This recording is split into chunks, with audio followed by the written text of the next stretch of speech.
Hello friends, welcome to Tricket. आज मैं आपके लिए लेके आया हूँ वर्ल्ड मैप सीरीज़ की 5th वीडियो। इससे पहले मैं 4 वीडियो बना चुका हूँ, जिसमें पहले वीडियो में हमने इंट्रोडक्शन डिस्कस किया था, सेकंड वीडियो में हमने पूरा का पूरा एशिया देखा था और थर्ड वीडियो में यूरोप देखा। उसके बाद फोर्थ वीडियो में हमने नॉर्थ अमेरिका देखा। अब उसके बाद ये है 5वीं वीडियो, जिसमें हम देखेंगे साउथ अमेरिका।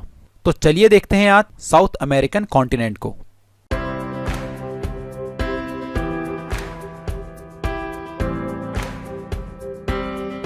दोस्तों, नॉर्थ अमेरिकन कॉन्टिनेंट और साउथ अमेरिकन कॉन्टिनेंट, इन दोनों लैंड मास को अगर हम मिला दें तो उसे कहा जाता है अमेरिकाज। तो लास्ट वीडियो में हम अमेरिकाज का नॉर्दर्न पोर्शन, जो कि नॉर्थ अमेरिका का है, वो देख चुके हैं। तो आज साउथ अमेरिका के बारे में देखेंगे। और मैंने आपको बताया था कि नॉर्थ अमेरिका और साउथ अमेरिका को जो पोर्शन अलग करता है उसको हम इस्थमस ऑफ पनामा बोलते हैं, जो कि मैंने लास्ट वीडियो में आपको बता दिया है। तो जिन्होंने भी पिछली वीडियोस अभी तक नहीं देखी हैं, पहले उन्हें देखें तो आपको और भी बेटर अंडरस्टैंडिंग होगी। इन सभी के लिंक मैं आपको कमेंट सेक्शन में नीचे दे दूंगा। साउथ अमेरिका के ईस्टर्न पोर्शन में यहाँ पर है साउथ अटलांटिक ओशियन और वेस्टर्न साइड में साउथ पैसिफिक ओशियन। अगर हम सदर्न पोर्शन की बात करें तो ये नीचे की तरफ अंटार्कटिका है और नॉर्थ रीजन की अगर हम बात करेंगे तो ऊपर नॉर्दर्न अमेरिका है। और ये रहा मैप। टोटल साउथ अमेरिका में 12 कंट्रीज़ हैं और उसके अलावा यहाँ पर आप देख सकते हैं ये एक आइलैंड है जिसको फाकलैंड बोलते हैं हम, जो कि यूके का पार्ट है, यूनाइटेड किंगडम का। और यहाँ पे ये जो पोर्शन है, इतना पोर्शन, ये जो है इसको बोलते हैं टायरा डेल फ्यूगो। और टायरा डेल फ्यूगो जो है उसके बारे में अभी आपको मैं डिटेल में बताऊंगा। अगर एरिया के टर्म्स में बात की जाए तो south American continent 4th rank पे आता है। वहीं अगर पॉपुलेशन वाइज की बात करेंगे तो ये 5th रैंक पे आता है। अगर बिगेस्ट कंट्री की बात करें साउथ अमेरिका में, यू कैन सी यहाँ पर ये रहा पूरा आपका ब्राज़ील। तो Brazil is the biggest country. और जैसे कि मैंने आपको बताया टोटल 12 कंट्रीज़ हैं साउथ अमेरिका में। उसमें से 2 कंट्री ऐसी हैं जो लैंडलॉक्ड हैं। लैंडलॉक्ड मीन्स ऐसी कंट्रीज़ जो चारों तरफ से लैंड से घिरी हुई हों। तो यहाँ पे आप देखिए, एक ये रहा बोलीविया आपका और उसके अलावा यहाँ पर है आपका पराग्वे। तो 2 कंट्रीज़ हैं, बोलीविया एंड पराग्वे। और दोस्तों, अगर आपको लैंग्वेज की मैं आपको बात बताऊं तो मोस्टली साउथ अमेरिकन कॉन्टिनेंट में स्पेनिश बोली जाती है। मोस्ट ऑफ द कंट्रीज़ में आपको स्पेनिश ही मिलेगी। अगर हम ऑफिशियल लैंग्वेजेस की भी बात करें तो काफ़ी सारी कंट्रीज़ में स्पेनिश ही बोली जाती है। उसके अलावा कुछ कंट्रीज़ हैं जहाँ पर नेशनल लैंग्वेज स्पेनिश के अलावा भी हैं, जो कि मैं आपको लेटर ऑन वीडियो में बताऊंगा। और इसके अलावा मैंने आपको बोला नंबर ऑफ़ कंट्रीज़ जो हैं वो टोटल 12 हैं। लेकिन अगर आप इस मैप को देखेंगे और काउंट करेंगे तो आपको टोटल 13 कंट्रीज़ दिखाई देंगी। वो इसीलिए क्योंकि यहाँ पर एक कंट्री है जिसका नाम है फ्रेंच गयाना। और फ्रेंच गयाना जो है वो फ्रांस की ओवरसीज़ टेरिटरी है। तो दोस्तों, अब हम कंट्री वाइज पर्टिकुलरली देखना शुरू करते हैं साउथ अमेरिका को। तो सबसे बड़ी कंट्री है ब्राज़ील। तो सबसे पहले हम ब्राज़ील को डिस्कस करेंगे, उसके बारे में जो भी फैक्ट्स हैं, जो भी डिफरेंट थिंग्स हैं। ब्राज़ील एक काफ़ी बड़ी कंट्री है और वर्ल्ड में भी काफ़ी रिनाउंड कंट्री है। पॉपुलेशन वाइज ब्राज़ील की अगर रैंक की बात करें कंट्रीज़ में तो 6th रैंक पे आता है ब्राज़ील। उसके अलावा अगर एरिया वाइज अगर हम रैंक देखें ब्राज़ील की तो वो है 5th। उसके बाद अगर हम कैपिटल देखें तो जैसे कि आप मैप में देख सकते हैं, जहाँ जहाँ भी मैंने रेड कलर के डॉट किए हैं वो उस कंट्री की कैपिटल्स हैं। तो ब्राज़ील की जो कैपिटल है उसका नाम है ब्राज़ीलिया।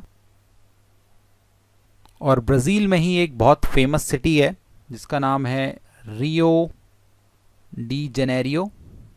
रियो डी जेनेरियो इसीलिए फेमस है क्योंकि यहाँ पे 7 वंडर्स में से एक, जिसका नाम है क्राइस्ट द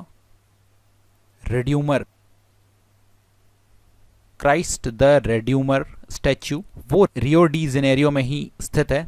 और जो लास्ट ओलंपिक हुआ था वो भी रियो में ही हुआ था। ब्राज़ील की अगर नेशनल लैंग्वेज की बात की जाए तो वो है पोर्चुगीज़। और ब्राज़ील में लार्जेस्ट पॉपुलेशन है पूरे वर्ल्ड की, जहाँ पर सबसे ज़्यादा पोर्चुगीज़ लैंग्वेज बोली जाती है। तो मैंने आपको जैसे कि बोला था, मोस्ट ऑफ द कंट्रीज़ में साउथ अमेरिका में स्पेनिश बोली जाती है। ब्राज़ील में भी स्पेनिश बोली जाती है, लेकिन बहुत ही कम अमाउंट में। यहाँ पर पोर्चुगीज़ ज़्यादा बोली जाती है। जो ये वाला पोर्शन है, इस पोर्शन में मोस्टली पोर्चुगीज़ बोली जाती है और बाकी का जो पोर्शन है उसमें स्पेनिश बोली जाती है। तो इससे आप रफ आइडिया लगा सकते हैं। इसके अलावा ब्राज़ील आप देखिए एक बहुत बड़ी कंट्री है। तो ब्राज़ील टोटल 9 कंट्रीज़ के साथ बाउंड्री शेयर करती है साउथ अमेरिका में। आप ये देखिए यहाँ पे ये सारी कंट्रीज़ के साथ बाउंड्री शेयर कर रही है। यहाँ सिर्फ 2 ही ऐसी कंट्रीज़ हैं जिनके साथ ब्राज़ील बॉर्डर शेयर नहीं करता। एक तो आप यहाँ देखिए चाइल हो गया आपका चिली, जिसके साथ ये बॉर्डर शेयर नहीं करता। उसके अलावा दूसरी कंट्री जो हो गई वो है आपकी इक्वाडोर। इक्वाडोर भी ब्राज़ील के साथ बॉर्डर शेयर नहीं करता। तो ब्राज़ील एक ऐसी कंट्री है साउथ अमेरिका की जो टोटल 9 कंट्रीज़ के साथ बॉर्डर शेयर करती है, और सिर्फ ऐसी 2 कंट्रीज़ हैं जिनके साथ बॉर्डर शेयर नहीं करती है, वो है इक्वाडोर और चाइल। ये क्वेश्चन एग्जाम में पूछा जा सकता है, तो आप ध्यान रखें चाइल और इक्वाडोर के साथ ब्राज़ील बाउंड्री शेयर नहीं करता। और ब्राज़ील के बारे में एक और क्वेश्चन आता है कि ब्राज़ील जो है कॉफ़ी प्रोडक्शन में सबसे अव्वल दर्जे में है। सबसे ज़्यादा कॉफ़ी प्रोडक्शन जो होता है वो ब्राज़ील में होता है। और ब्राज़ील जो है वर्ल्ड की सिर्फ इकलौती ऐसी कंट्री है जहाँ से इक्वेटर लैटिट्यूड पास होता है और साथ ही ट्रॉपिक ऑफ कैप्रिकॉन लैटिट्यूड भी पास होता है। ये आपका 0 डिग्री लैटिट्यूड हो गया और ये आपका 23.5 डिग्री लैटिट्यूड साउथ। उसके अलावा आपको पता ही है एक बहुत फेमस ग्रुप है ब्रिक्स, उसका मेंबर है ब्राज़ील। तो आपके लिए क्वेश्चन ये है कि ब्रिक्स के कौन कौन से मेंबर्स हैं, आपको कमेंट सेक्शन में नीचे लिख के बताना है, जरूर बताएं। तो ब्राज़ील सबसे बड़ी कंट्री हमने देख ली। उसके बाद हम ऊपर से स्टार्ट करते हैं। यहाँ पहली कंट्री हम वेनेजुएला से शुरू करेंगे और उसके बाद सीक्वेंसली हम चलते जाएंगे आगे। तो वेनेजुएला की सबसे पहले हम कैपिटल देखेंगे। यहाँ पर इसकी कैपिटल पड़ती है, कैपिटल का नाम है काराकास। और वेनेजुएला में एक वाटरफॉल है बहुत फेमस, एंजल फॉल्स, जिसकी हाइट है टोटल 979 मीटर, करीबन 1 किलोमीटर। तो ये दुनिया का सबसे ज़्यादा हाइट वाला वाटरफॉल है, हाईएस्ट वाटरफॉल, सबसे ज़्यादा हाइट है इसकी, जो कि है 979 मीटर। The name is angel waterfall. उसके अलावा आप यहाँ पर देखिए, ये जो इतना पोर्शन आपको दिख रहा है यहाँ, ये जो है ये एक लेक है, बहुत फेमस लेक है जिसका नाम है माराकाइबो लेक। ये भी एग्जाम में पूछ लिया जाता है माराकाइबो लेक कहाँ पर है, तो ये वेनेजुएला में है। उसके अलावा वेनेजुएला की अगर हम बात करें तो ऑयल के लिए ये बहुत ज़्यादा फेमस है। यहाँ पर सबसे ज़्यादा ऑयल रिजर्व्स हैं, वेनेजुएला में सबसे ज़्यादा ऑयल रिजर्व्स हैं। अक्सर एग्जाम में ये क्वेश्चन पूछा जाता है और ऑप्शंस में अरब कंट्रीज़ का नाम दे दिया जाता है, जैसे कि यूएई और सऊदी अरेबिया, इन्हीं में से कुछ टिक लगा के आ जाते हैं बच्चे। लेकिन आपको मैं एक बात क्लियर कर दूं कि अगर वो highest number of oil reserves की बात कर रहा है, most number of oil reserves, तो वो है वेनेजुएला। अगर वो बोलता है country who produces most oil, सबसे ज़्यादा ऑयल प्रोड्यूस कौन करती है, तो प्रोड्यूस की जब बात आएगी तो उसका आंसर होगा यूएई। इन दोनों बातों में आप क्लैरिटी रखें। और उसके अलावा ऑयल की जब बात आई है तो हम ये भी देख लेते हैं, एक ग्रुप है जिसका नाम है ओपेक। ओपेक का फुल फॉर्म पता होना चाहिए आपको, organisation of the petroleum exporting countries. तो ओपेक में अभी टोटल 14 मेंबर्स हैं। तो स्टार्टिंग में जब ये ग्रुप बनाया गया था तो वेनेजुएला भी उनमें से एक कंट्री था जिसने इनिशिएटिव लिया था ये ग्रुप बनाने के लिए। फिलहाल तो अभी इसमें 14 कंट्रीज हो गई हैं। और अगर एग्जाम में कभी ये भी पूछा जाता है कि ओपेक का हेडक्वार्टर कहाँ पर है, तो वो है वियना, जो कि ऑस्ट्रिया में है। तो इसका भी आप ध्यान रखें। वेनेजुएला के बाद नेक्स्ट कंट्री है कोलंबिया। तो कोलंबिया की जो कैपिटल है उसका नाम है Bogota. Bogota is the capital of Colombia. और कोलंबिया से एक क्वेश्चन पूछ लिया जाता है, वो भी मैं आपको बता दूं। कोलंबिया में एक वॉल्केनो है जिससे क्वेश्चन पूछा जा सकता है। उस वॉल्केनो का नाम है नेवाडो डेल रुइज। ये इसलिए इम्पॉर्टेंट हो जाता है क्योंकि इस वॉल्केनो की वजह से, इसके वॉल्केनिक इरप्शन की वजह से 1985 में करीबन 23,000 लोगों की मौत हुई थी। और ये एक एक्टिव वॉल्केनो है। 1985 में इंसिडेंट हुआ था और अभी भी ये एक एक्टिव वॉल्केनो है। कोलंबिया के बाद नेक्स्ट कंट्री है इक्वाडोर। इक्वाडोर की कैपिटल का नाम है क्यूटो। और अगर वर्ल्ड में सबसे ज़्यादा हाइट पे कौन सी कैपिटल है, अगर ऐसा क्वेश्चन आए तो उस रैंकिंग में ये सेकंड नंबर पे आता है। फर्स्ट रैंक पे सबसे ज़्यादा एलिवेशन पे कौन सी कैपिटल सिटी है वो मैं आपको बाद में बताऊंगा। उसके अलावा एक बहुत फेमस एक्टिव वॉल्केनो है यहाँ पर जिसका नाम है कोटोपैक्सी वॉल्केनो। तो कोटोपैक्सी वॉल्केनो को भी आप ध्यान रखें। और आपको दोस्तों साथ में एक बात बता दूं मैं, दुनिया की सबसे बड़ी माउंटेन रेंज जिसका नाम है एंडीज़, वो साउथ अमेरिका में ही है और वो इस पोर्शन में है। यहाँ कोलंबिया से लेके आगे यहाँ ये वाला जो पोर्शन है, ये यहाँ से पूरा यहाँ नीचे तक, ये पूरा का पूरा जो रीजन है ये एंडीज माउंटेन रेंज है। एंडीज माउंटेन रेंज दुनिया की सबसे बड़ी माउंटेन रेंज है और ये कोलंबिया से लेके नीचे पूरा चाइल तक ये फैली हुई है। यहाँ पर बहुत सारे आपको वॉल्केनोज मिलेंगे। अभी मैं और भी जो भी आगे आपको कंट्रीज बताऊंगा उसमें आपको अलग अलग वॉल्केनोज के नाम सुनने को मिलेंगे। चलिए फिर से वापस चलते हैं हम इक्वाडोर पे। इक्वाडोर में काफ़ी सारे वॉल्केनोज हैं, जिसमें से एक मैं आपको बता चुका हूँ इम्पॉर्टेंट, जो कोटोपेक्सी है। उसके अलावा एक और वॉल्केनो है जिसका नाम है चिम्बोराजो। चिम्बोराजो वॉल्केनो जो है, इसकी ये विशेषता है, ये अर्थ का जो सेंटर पॉइंट है वहां से फारदेस्ट पॉइंट पे सिचुएटेड है। Farthest point from earth centre. और अगर इसकी हाइट की बात करूं मैं तो वो है 6267 मीटर्स। इक्वाडोर के बाद next country is Peru. Peru की कैपिटल का नाम है लीमा। और पेरू के बारे में यहाँ पर वर्ल्ड का जो 7 वंडर्स में से एक वंडर यहाँ पर भी सिचुएटेड है, जिसका नाम है माचू पिचू। पेरू के बाद नेक्स्ट कंट्री है बोलीविया।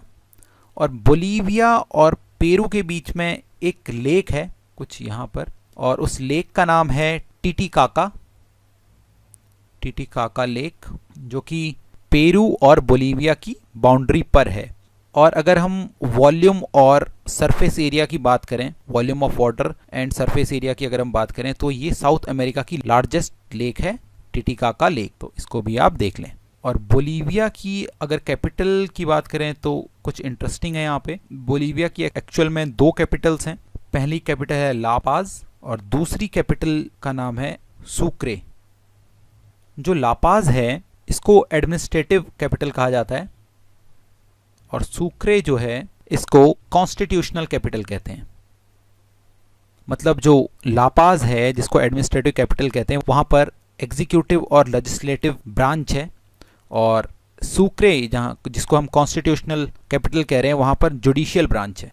ला पाज के बारे में एक इंटरेस्टिंग ये बात है कि ये दुनिया की सबसे ज़्यादा हाइट पर कैपिटल सिटी है। अगर आपसे क्वेश्चन पूछा जाता है कि सबसे ज़्यादा हाईएस्ट पॉइंट पे कौन सी कंट्री की कैपिटल है, तो वो है ला पाज। और जैसे कि मैं इससे पहले मैंने आपको बताया था, सेकंड हाईएस्ट कैपिटल जो थी वर्ल्ड की वो थी क्यूटो, जो कि इक्वाडोर की थी। और जो फर्स्ट कैपिटल है एलिवेशन की अगर हम बात करें वो है आपकी ला पाज।